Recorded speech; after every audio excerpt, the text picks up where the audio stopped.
Hi guys, good morning. मैं धीरज कुमार। तो guys आज हम देखने वाले हैं क्लास 10 की मैथमेटिक्स चैप्टर हमारा 3 का ही चलने वाला है, जो कि इसके पहले सभी हमारे वीडियो को अपलोड कर दिया गया है। अगर आप वीडियो नहीं देख पाए हैं तो हमारे प्ले लिस्ट में जाकर के वहाँ से देख सकते हैं। तो आज हम प्रश्नावली 3 का ही देख पा रहे हैं। गाइस यहाँ पर बहुविकल्पी प्रश्न करके दिए जा रहे हैं, जो कि आपका पहला बहुविकल्पी प्रश्न क्या है उनको हम लोग समझते हैं। और इसका पहला ये जो बहुविकल्पी करके दिया जा रहा है, इसमें कहा जा रहा है कि प्रत्येक प्रश्न के 4 उत्तर दिए जा रहे हैं और सही उत्तर छाट कर लेके, जो कि एक क्वेश्चन आपको मिलेगा और इसके 4 ऑप्शन होंगे। 4 यहाँ पर विकल्प बनाए जाएंगे और चारों में से कोई आपका एक विकल्प सही होगा, उसे हमें चुनना होगा। तो चलिए गाइस हम बात करेंगे पहले क्वेश्चन को लेकर। और इसका पहला क्वेश्चन ये कहा जा रहा है कि 8x और +5y और बराबर यहाँ से 11 दिया जा रहा है। कहा यह जा रहा है को संतुष्ट करने वाली बिंदु के निर्देशांक ज्ञात कीजिए। जैसा कि यहाँ पर निर्देशांक जो पहला दिया जा रहा है वो आपका 2,1 करके दिया जा रहा है, 2,1। और जो कि जो निर्देशांक या कोऑर्डिनेट करके होता है गाइस, कोऑर्डिनेट को हम लोग हमेशा भुज और कोट से दिखाते हैं। और x अक्ष की दूरी हमेशा भुज होती है और y अक्ष की दूरी हमेशा कोट होती है।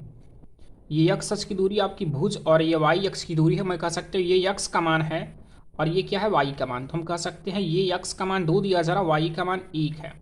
तो x बराबर 2 और y बराबर अगर 1 रखने पर, यदि बाएं पक्ष में रखा जाए और बाएं पक्ष को सॉल्व करने पर अगर हमारा दाहिना पक्ष मिल जाता है तो आपको संतुष्ट करेगा या इस समीकरण को संतुष्ट करेगा। और यदि बराबर नहीं हो रहा है तो हम यहाँ पर जो विकल्प दूसरा करके दिया जरा उसको हम रखेंगे। तो चलिए अगर हम यहाँ पर रखते हैं तो 8 और गुणे 2 कर लेते हैं और प्लस आपका 5 गुणे 1 कर लेते हैं। ये आपका बायां पक्ष है। 8 दूनी 16 और 5 1 का 5 और यहाँ 16 5 21 आ जाएगा। तो ये आपका 21 जो है वो 11 के बराबर नहीं है। तो इसका मतलब ये है कि जो पहला आपका यहाँ से निर्देशांक दिया जा रहा है वो गलत है। हम यहाँ दूसरे जो विकल्प दिया जा रहा है, दूसरा विकल्प हमारा दिया जा रहा है क्या, दूसरा विकल्प है 2-2,1 करके। तो हम यहाँ से कह सकते हैं -2 जो लिखा जा रहा है वो x अक्ष का मान है। x अक्ष का मान -2 जो कि मैंने कहा ये भुज और कोट है। ये x अक्ष की दूरी होती है y अक्ष की दूरी और यहाँ पर y का मान दिया जा रहा है 1। तो गाइज ये x और y का मान हम इस समीकरण में रखते हैं और रखने पर ये दाहिना पक्ष 11 आ जाता है तो समझ लीजिए कि आपका, तो आप यहाँ से ये समझ सकते हैं कि आपका ये संतुष्ट करेगा समीकरण। तो चलिए यहाँ से हम लोग सॉल्व कर रहे हैं और देखिए यहाँ से 8x + 5y और बराबर 11 लाना होगा। तो हम यहाँ से 8 कर लेते हैं गुणे x का मान यहाँ पर -2 दिया जा रहा है तो हम -2 करेंगे और +5 गुणे यहाँ से देखिए ध्यान से कि आपका y और y की वैल्यू क्या लिखी जा रही है, y की वैल्यू 1 लिखी जा रही है। इनको हल करते हैं। 8 दूनी 16 और जो कि -16 मिल जा रहा है, ये माइनस और ये प्लस करके दिया जा रहा है और ये प्लस आपका 5 1 का 5। तो गाइज हम यहाँ से 16 में से अगर 5 घटाएंगे तो आपको 11 मिलेगा, बट यहाँ पर बड़ी संख्या का चिन्ह माइनस करके दिया जा रहा है तो आप माइनस लिख देंगे और ये -11 है। और ये मैं कह सकता हूँ कि अगर बायां पक्ष माइनस आ रहा है और दाहिना पक्ष +11 करके दिया जाए तो ये दोनों पक्ष बराबर नहीं है। यहाँ पर मैं ये कह सकता हूँ कि दोनों पक्ष बराबर नहीं है। चलिए अब यहाँ पर हम तीसरे वाले ऑप्शन को देखते हैं। तीसरा वाला ऑप्शन क्या है, 2,-1 करके दिया जा रहा है और यहाँ से मैं ये कह सकता हूँ x का मान आपका 2 लिखा जा रहा है, y का मान 1। तो x का मान यहाँ से 2 और y का मान -1 रखा जा रहा है। तो हम इस समीकरण में रखते हैं। समीकरण हमारा दिया जा रहा है 8x + 5y और बराबर हमारे 11 करके दिया जा रहा है। तो 8 गुणे x कर सकते हो, x का मान हमारा दिया जा रहा है क्या, और 2 दिया जा रहा है 2 कर सकते हो, प्लस आपका ये y 5y करके दिया जा रहा है, y का मान हमको -1 मिला है। तो हम बाएं पक्ष को सॉल्व कर रहे हैं। देखिए 8 दूनी 16 और ये प्लस और माइनस माइनस हो जाएगा और 5 1 का 5 और यहाँ 16 में से जब आप 5 घटाएंगे तो आपको 11 मिल जाएगा। और हम ये कह सकते हैं 11 जो है ये बायां पक्ष मिला और दाहिने पक्ष में भी आपका 11 दिया गया, तो ये दोनों पक्ष आपके बराबर हो गए। तो हम ये कह सकते हैं कि x बराबर 2 और y बराबर आपका -1 इस समीकरण को संतुष्ट करेगा। तो हमारा ऑप्शन नंबर तीसरा सही होगा। और जैसा कि आप देख पा रहे हैं कि यहाँ पर ऑप्शन नंबर हमारा तीसरा जो है वो 2,-1 करके दिया जा रहा है। तो ये आपका ऑप्शन सही होगा गाइज। और ये जो आपका ऑप्शन दिया जा रहा है चौथा नहीं सही होगा, क्योंकि चारों ऑप्शन में से कोई एक ही ऑप्शन मिलेगा और वो ऑप्शन मिल चुका है, तो इस ऑप्शन को हम लोग छोड़ देंगे। तो चलिए हम लोग दूसरे क्वेश्चन पर देख रहे हैं और यहाँ से दूसरा क्वेश्चन आप देख पा रहे हैं क्या कहा जा रहा है। दूसरे क्वेश्चन में यहाँ कहा जा रहा है कि 6x - 5y बराबर 11 और इसके बाद 2x + y बराबर 17 से y का विलोपन करने पर x प्राप्त समीकरण। यहाँ से हमें x का मान ज्ञात करना है तो हमको y को विलोपित करना है, जो कि विलोपन विधि द्वारा हम इन दोनों समीकरणों को सॉल्व करेंगे। और सॉल्व करेंगे तो जैसे हम x को विलोपित करते हैं और y का मान ज्ञात होता है, लेकिन हमारे इस प्रश्न में y को विलोपित करके हमें यहाँ से x का मान ज्ञात करना है। तो चलिए समझते हैं समीकरण नंबर हमारा पहला क्या दिया जा रहा है। तो समीकरण नंबर हमारा पहला क्या है, समीकरण नंबर पहला हमारा है क्या, देखिए यहाँ से समीकरण नंबर पहला जो दिया जा रहा है वो है 6x minus 5y, 6x minus 5y, और ये बराबर आपका लिखा जा रहा है 11 करके, तो बराबर यहाँ हम 11 लिखा सकते हैं। और जो दूसरा समीकरण है वो हमारा दिया जा रहा है क्या, 2x प्लस वाई बराबर 17, 2x प्लस वाई बराबर 17 करके दिया जा रहा है। तो ये आपका दूसरा समीकरण है। हम यहाँ पर दोनों समीकरणों को सॉल्व करेंगे और यहाँ से हम ये कह सकते हैं कि y को विलोपित करना है। तो हम y को विलोपित करेंगे तो समीकरण एक हमारा है 6x माइनस 5y बराबर 11, और दूसरा है 2x प्लस वाई और बराबर 17। अब यहाँ पर हम विलोपन विधि हमें यूज करना है, जैसा कि x का गुणांक हम लोग बराबर करते थे, लेकिन इसमें y के गुणांक को बराबर करना है। यहाँ पर y का गुणांक +1 है तो +1 का गुणा आप इसमें कर दीजिए, और यहाँ पर y का गुणांक -5 है तो -5 का गुणा इसमें कर देते हैं।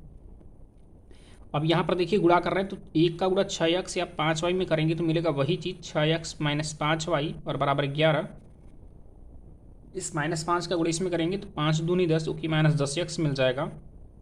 ये माइनस और ये प्लस, प्लस माइनस माइनस, और 5 का गुणा y में करेंगे 5y बराबर ये माइनस और ये माइनस प्लस, आपका प्लस माइनस माइनस हो जाएगा। और यहाँ से हम 17 का गुणा 17 का गुणा 5 में करेंगे, 17 × 5 = 85 हो जाएगा। देखिए 5 7 35 के 5 और हासिल आपका 1 रहा, और 5 1 का 5 और 5 और आपके हासिल 3 8 हुए। इनको सॉल्व करते हैं। अब चिन्हों को घटा रहे हैं, समीकरण 1 और 2 घटा रहे हैं, तो ये माइनस का उल्टा प्लस, ये माइनस का उल्टा प्लस और ये माइनस का उल्टा प्लस, ये देखिए कैंसिल आउट होगा क्योंकि ये +5y है, ये -5y। अब यहाँ ये +10x है और ये +6x ये है, तो हम इन दोनों को जोड़ लेंगे तो 10 6 16 हो जाएगा। 16x बराबर मिल रहा है क्या, ये भी प्लस में ये भी प्लस, तो ये 85 और ये 86। हम यहाँ से देख सकते हैं कि हमारा 86 मिल जाएगा। और यहाँ से x की जो वैल्यू हम ज्ञात करेंगे वो क्या मिलेगा, या हम ऐसे ही कटा सकते हैं, 4 से दोनों को कटा सकते हैं, नहीं 4 से नहीं 2 से कटेगा। यदि 2 से कटेगा 2 8 16, यहाँ हमको 8x मिला बराबर, यहाँ इसको भी 2 से काटेंगे, 2 चौके 8, ये 4 मिला और 2 3 अच्छा, यहाँ हम कर सकते हैं 43। तो 8x बराबर 3, जो कि हम देख पा रहे हैं हमारे किसी ऑप्शन में 8x बराबर 86 नहीं मिल रहा है। तो हम इनको टोटल सॉल्व करते हैं, 8x बराबर 83।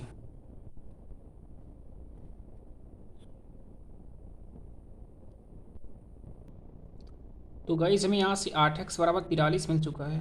सॉरी गाइज, यहाँ पर 11 करके था और ये 11 यहाँ होना चाहिए। तो हम 85 को जब 11 से जोड़ेंगे तो हमारे यहाँ 96 मिल जाएगा। यहाँ हमको 96 मिलेगा, और यहाँ से 2 से कटा देंगे, 8 दूनी 16, और ये आपका 96 यहाँ से, या मैं कह सकता हूँ यहाँ से आपका आंसर मिल भी रहा है 16x बराबर 96। यहाँ से 2 से ना विभाजित करिए तो 16x बराबर आप 96 दिखा सकते हैं, और आप x बराबर आप 96/16 करके यहाँ से x का मान ज्ञात कर सकते हैं। बट आपके बहुविकल्पी प्रश्न में यहाँ पर ये ऑप्शन मिल रहा है, जो कि ऑप्शन नंबर आपका कौन सा, ऑप्शन नंबर चौथा करके दिया जाता है, ये आपका ऑप्शन चौथा सही होगा। अब हम तीसरे क्वेश्चन को देखते हैं। तीसरा क्वेश्चन ये कहा जा रहा है x + 3y बराबर 7 को हल कीजिए।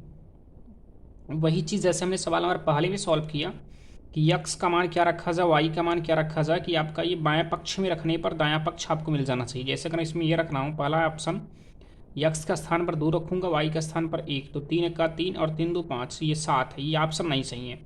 इसको रखते हैं, ये आपका 3 और x के स्थान पर 3 रखेंगे और y के स्थान पर 1, 3 3 6 नहीं हो रहा है। ये देखते हैं, x का स्थान पर 1 रखेंगे 1 और y का स्थान पर 2, 3 दूनी 6 6 और 1 7, तो हम कह सकते हैं हमारा ये ऑप्शन सही होगा, और ऐसे ही आप निकाल कर दिखा सकते हैं। रेखाएं x बराबर 0 और 2x + 3y बराबर प्रतिच्छेदित करता है, तो यहाँ x का स्थान पर जब हम 0 रखेंगे ये टोटल 0 मिल जाएगा। तो x का मान 0 मैंने रखा, तो x का मान 0 होगा, निर्देशांक दिखा रहा है, x का मान 0 हुआ, और इसके बाद 3y बराबर 12 बचेगा, तो 3 चौके 12 4 मिलेगा, तो ये ऑप्शन नंबर आपका दूसरा सही होगा। दो संख्याओं का योग 8 और अंतर 2 है, तो संख्या ज्ञात कीजिए। दो संख्याओं का अंतर क्या है, जो योग है पहले वो 8 दिया जा रहा है, तो हम करते क्या है, पहली संख्या x लेंगे, दूसरी संख्या y, और दोनों का योग जो है वो 8 के बराबर हो जाएगा, और इन्हीं का अंतर जो होगा वो कहा जा रहा है किसके बराबर, 2 के बराबर। तो हम यहाँ 2 के बराबर कर देते हैं और जब इनको हम समीकरण 1 2 सॉल्व कर लेंगे ना और इनको हम जोड़ देंगे तो y से y कट जाएगा और ये x आपका 2x बराबर और 8 2 10 होगा। x बराबर मैं यहाँ से कह सकता हूँ 5 मिल जाएगा। यदि x का मान 5 मिलेगा तो y का मान क्लियर है 3 मिलेगा, क्योंकि 5 3 8 हो जाएगा। तो x का मान 5 और y का मान 3, ये आपका दूसरा आपका ऑप्शन सही होगा।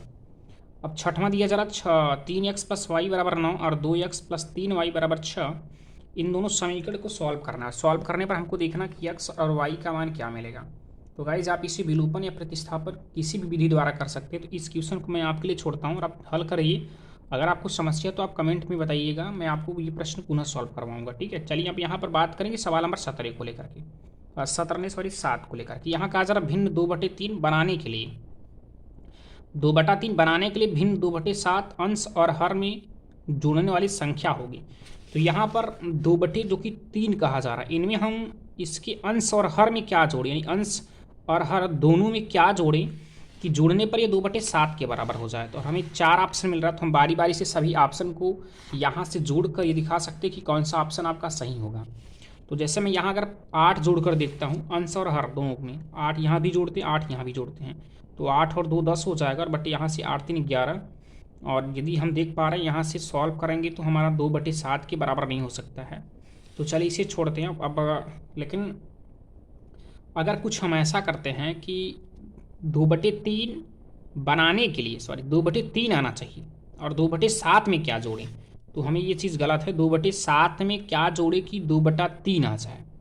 तो 2/7 में अगर मैं 8 जोड़ता हूँ, जो कि पहला ऑप्शन आपका 8 है, जोड़ लीजिए यहाँ से 8 2 10, 8 7 15 हो जाएगा। अब यहाँ से मैं इसे अगर 5 से कटाता हूँ, 5 दूनी 10 और 5 3 15, देखिए 2/3 आपको मिल चुका है और हमें 2/3 ही चाहिए। तो मैं ये कह सकता हूँ कि हमारा ऑप्शन नंबर पहला ही है। आप पहले कर सही हो जा रहे, तो पहले को सॉल्व कर आगे 3 ऑप्शन गलत ही होगा। अब ऐसे ही आप सवाल नंबर 8वें को देखेंगे। 8वें में भी क्या करना है, x का मान ज्ञात करना है। तो देखिए 1/x प्लस 1/y बराबर 4, 1/x माइनस 1/y बराबर 0। हम यहाँ समीकरण 1 और 2 मान करके दोनों को जोड़ देते हैं। जब जोड़ देंगे तो 1/y दोनों कट जाएगा। 1/x जोड़ने पर हो जाएगा हमारा 2/x। देखिए यहाँ से 1/x और प्लस 1/y बराबर मिल रहा है आपको क्या, 4। ये पहला समीकरण है। दूसरा समीकरण आपका 1/x माइनस 1/y बराबर 0 मिल रहा है। इन दोनों को जोड़ देंगे तो आपका ये टोटल कट जाएगा। 1/x 2/x हो जाएगा, क्योंकि हर जब समान होगा तो अंश जोड़ देंगे। बराबर 4 को 0 के साथ जोड़ेंगे 4 ही मिलेगा, बट 1 कर सकते, 2 1 का 2 और 2 दूनी 4। x बराबर क्या मिल जाएगा, 2। हम यहाँ कह सकते हैं x का मान हमको मिलेगा, x का गुणा 2 में करेंगे 2x हो जाएगा बराबर 1 1 का 1। यहाँ से x का मान 1/2 हो जाएगा। देखिए तो यहाँ से x का मान 1/2 कहाँ मिल रहा है, यहाँ से x का मान 1/2 है। अगर x का मान हम इसमें रख देते हैं समीकरण 1 या 2 में, तो हमें y का भी मान 1/2 मिल जाएगा। तो हमारा ऑप्शन नंबर कौन सा सही होगा, पहला सही होगा। इसके बाद हम सवाल नंबर 9, जो कि ये हमको पहले इसमें करना क्या है कि पहले इसे हमें समीकरण बनाना पड़ेगा और इसके बाद फिर हल करेंगे तो हमें पिता और पुत्र की आयु पता चलेगी। तो गाइस ये क्वेश्चन भी आप कर सकते हो और करके दिखाना है आपको। कमेंट बताना होगा कि इनमें से कौन सा आपका ऑप्शन सही होगा, वो कमेंट करके हमें आप बताइए। अगर क्वेश्चन नहीं कर पा रहे तो भी कमेंट करिए, सर मैं ये क्वेश्चन बताइए, तो मैं क्वेश्चन आपको बताऊंगा। बट एक बार आप क्वेश्चन को प्रयास कीजिए करने का। अब सवाल नंबर 10वें में कहा जा रहा है, 10वें में भी वही चीज़ है। दोनों समीकरणों को हम यहाँ जोड़ लेते हैं, y से y कट जाएगा, x 2x बराबर 6 2 8। तो x का मान 4 मिल जाएगा और y का मान 2 आपको मिल जाएगा। ऑप्शन नंबर पहला आपका सही हो जाएगा। तो चलिए अब हम सवाल नंबर 11वें को देखते हैं। यहाँ से सवाल नंबर 11 करके क्या है, इसमें 5 पैनों लिखा है, तो आपका पैनों नहीं ये पेन होकर के होगा। और 3 अभ्यास पुस्तिका का मूल्य 31 रुपये है। यदि 7 पेनों और 2 अभ्यास पुस्तिका का मूल्य अगर 39 रुपये हो, तो एक पेन और एक पुस्तक अभ्यास पुस्तक का मूल्य। बहुत ईजिली है और ऐसे क्वेश्चन आप कर चुके हैं। तो ये भी क्वेश्चन मैं आपको छोड़ता हूँ हल करने के लिए और प्रयास कीजिएगा। अगर ये क्वेश्चन आप कर लेते हो अच्छी बात है, अगर नहीं कर पा रहे तो भी अच्छी बात आपके लिए होगा। मैं आपको पुनः सॉल्व कराऊंगा, बट आप ये देखिए पहले प्रयास कीजिए। कर पा रहे तो ठीक है और नहीं कर पा रहे तो हम यहाँ पर आप कमेंट करेंगे तो मैं आपको क्वेश्चन का इस क्वेश्चन का मैं अलग एक ही वीडियो बनाकर आपको अपलोड करूँगा। बट करूँगा, पहले आप हमें कमेंट करके बताइए कि इन चारों ऑप्शन में से कौन सा ऑप्शन आपका सही होगा। तो अब चलिए क्वेश्चन नंबर हम 12वें को देखते हैं, जो कि 12वां वाला क्वेश्चन आपका इंपॉर्टेंट है और इस 12